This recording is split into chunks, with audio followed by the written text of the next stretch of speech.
أعوذ بالله من الشيطان الرجيم. بسم الله الرحمن الرحيم. ولا تؤتوا السفهاء أموالكم التي جعل الله لكم قياما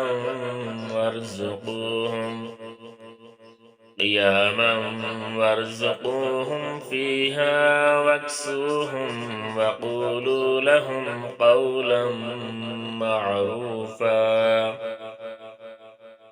اور بے عقلوں کو ان کا مال جسے خدا نے تم لوگوں کے لیے سبب معیشت بنایا ہے مت دو، ہاں اس میں سے ان کو کھلاتے اور پہناتے رہیں اور ان سے معقول باتیں کہتے رہو۔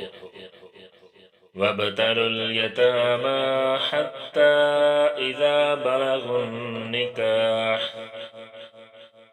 فَإِنْ آنَسْتُمْ مِنْهُمْ رُشْدًا فَادْفَعُوا إِلَيْهِمْ أَمْوَالَهُمْ وَلَا تَأْكُلُوهَا إِسْرَافًا وَبِدَارًا أَنْ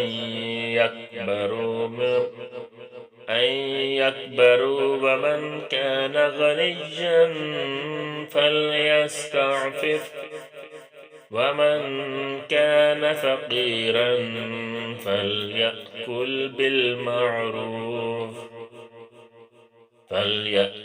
بِالْمَعْرُوفِ فَإِذَا دَفَعْتُمْ إِلَيْهِمْ أَمْوَالَهُمْ فَأَشْهِدُوا عَلَيْهِمْ وَكَفَى بِاللَّهِ حَسِيبًا۔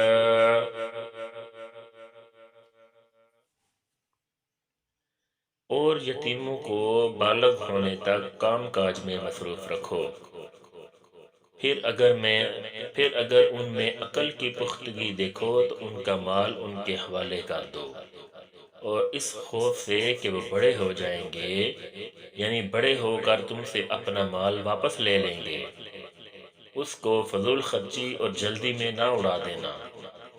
جو شخص اسودہ حال ہو اس کو ایسے مال سے قطعی طور پر پرہیز رکھنا چاہیے، اور جو بے مقدور ہو وہ مناسب طور پر یعنی بقدر خدمت کچھ لے لے، اور جب ان کا مال ان کے حوالے کرنے لگو تو گواہ کر لیا کرو، اور حقیقت میں تو خدا ہی گواہ اور حساب لینے والا کافی ہے۔ لِلرِّجَالِ نَصِيبٌ مِّمَّا تَرَكَ الْوَالِدَانِ وَالْأَقْرَبُونَ وَلِلنِّسَاءِ نَصِيبٌ مِّمَّا تَرَكَ الْوَالِدَانِ وَالْأَقْرَبُونَ مِمَّا قَلَّ مِنْهُ أَوْ كَثُرَ نَصِيبًا مَّفْرُوضًا۔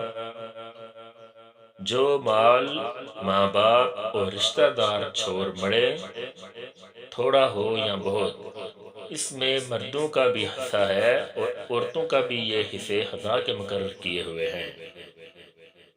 چلے جی، آج کے لیے اتنا ہی کافی ہے، انشاءاللہ بہت جلد ایک نئی ویڈیو کے ساتھ آپ کے سامنے حاضر ہوں گا۔